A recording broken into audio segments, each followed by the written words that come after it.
Hello, my name is Karen Riddick and I am the Pathways Growth Coach for Dumfries and Galloway. And in this session, we look at 10 essentials for planning growth.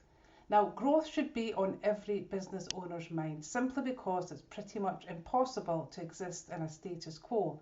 Your customers, competitors, technology, markets, they are constantly changing. So you need to be on the growth journey if you want to have a profitable business and reduce your stresses. Essential number one then is to define what does growth mean for you and your business. It does not always mean becoming a much larger business. It can take many different forms depending on the type of business and the ambitions of the owner. Growth might involve simply starting a website, increasing sales or bookings, reaching more customers. It might also involve employing staff, outsourcing, or taking on premises and equipment. However, growth should not simply mean becoming busier, and many of you will recognise this point. Being busier is not the same as being more profitable. In most businesses, successful growth should ultimately result in higher net profit after all of your costs are paid. And to do that, you need to either do more, i.e. you need to increase your income, or you need to do better, i.e. you need to reduce your costs and operate efficiently so that you achieve better profits from your income. And ideally, you want to do both. Essential too then is to understand why do you need to manage growth. So you might have opportunities to expand or improve. You might want to create a sellable business, which is a great model to use for growth. But you may also be forced into growth planning as a result of falling sales. Perhaps you're facing increased costs, rising competition. And on a wider note, you might feel yourself getting busier but without increased profit. You might be feeling overwhelmed and struggling to make decisions. So there's lots of reasons why your business needs to grow, and there's lots of ways to make it happen, but there's lots of reasons why you need to plan it. This is the only way to ensure that your business grows deliberately and sustainably rather than in any sort of unplanned and unsustainable fashion. Now, on the first slide, I did mention that business growth meant doing more, doing better, or ideally both. Scaling your business then is essential number 3. It does mean doing more, but more of what exactly? Well, that's up to you. You might be selling more products or services, reaching more customers, increasing your prices or your order value. You might be adding new products or services to your range or expanding the channels that you sell on. Successful scaling, though, simply means anything you do that increases your revenue or your income. However, increasing your income or revenue does not necessarily result in growth. Specifically, if your increased sales also result in increased costs, then your net profit will be limited. That's why business efficiency is essential number 4 for business growth. It can include measures such as reducing production or delivery costs, negotiating better supplier prices, improving your systems, processes, and getting rid of some unnecessary spending, for example, unused subscriptions. Improved efficiency reduces your costs and it allows you to earn more profit from your sales.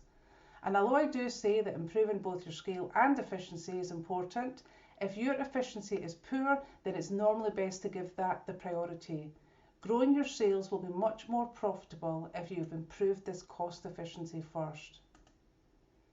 As mentioned, the most common reason to plan growth is to increase your net profit.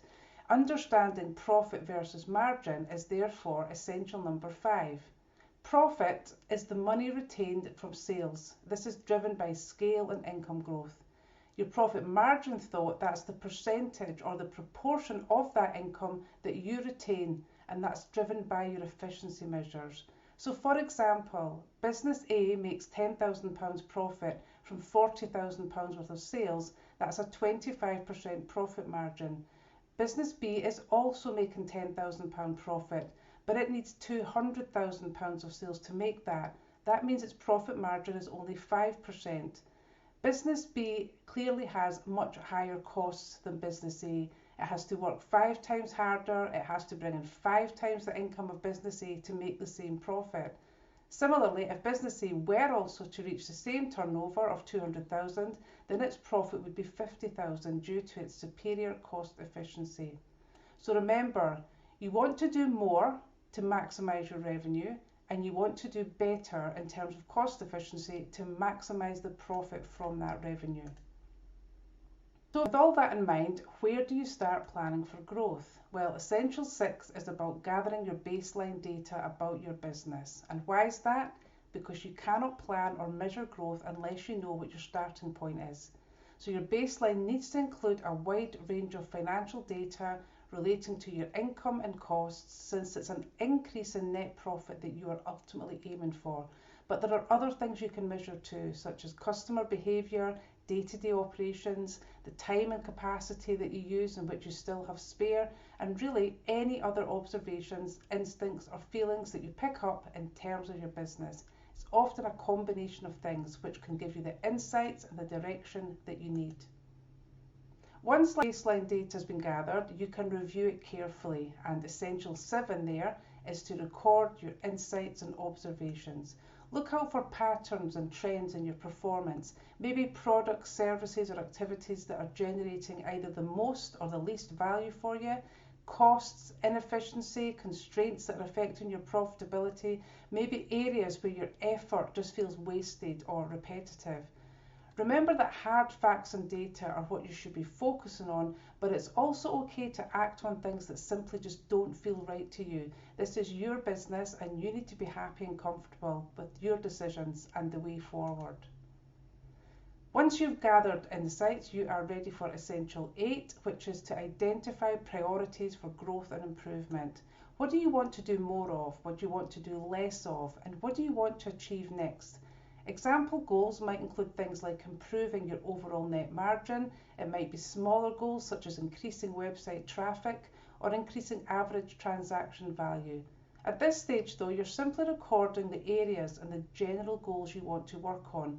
But by basing this on real life data, facts and observations, you are already taking control of your growth. The next essential step then is to turn your goals into measurable, achievable targets. Without targets, your goals can simply languish in your notebook as a wish list. So you do need to be disciplined here and motivated. And targets should be specific, measurable, time-based. They should be smart and otherwise. And actions should also be smart. They should be clearly defined, realistic, achievable, and ideally broken down into smaller steps. And they need to be monitored closely as well. And if you see the table here, my goals there are no more than a vague wish list at the top of the table with no detail about how we'll achieve this. It's the targets on the next line that allow me to add the numbers. The actions allow me to then identify individual steps that I will take. Trust me folks, this works. This slide here, this table, this is where your growth planning comes together. So however you approach it, be sure that your growth plan includes actions which help you to meet targets, that your targets are linked to your overall goals, and that your goals are linked back to the baseline data that you gathered to begin with. Finally then, Essential 10 is of course to manage your growth project. You need to monitor your performance regularly. Set your timeline, whether that's daily, weekly or monthly updates. Track and record your key numbers. Compare them against your targets and identify gaps or issues. Adjust your actions or targets if you need to. Remember that growth is an ongoing exercise. Your plans should evolve. And of course you can use growth planning and this process I've outlined here to deal with emergency responses in your business, but ideally it should be an approach which allows you to look ahead and be prepared. So there we have it folks, 10 essentials of planning for business growth. There's many aspects of growth, but remember there should be an overall aim to optimize your net profit. And to do this, you need to increase your revenue and reduce your costs. Have a think about what growth means for your business and how you can achieve it. Make sure that you've got the data and the insights to help you plan the right direction and goals for you. Turn your goals into targets and actions and make sure you track the impact. We know that small businesses can struggle due to lack of market demand or poor cash flow, but actually many small businesses also struggle when faced with increased demand that they cannot cope with. Planning for growth can help you to avoid all of these things and to learn good practice as well. Get it right and you will be able to control your business instead of your business controlling you.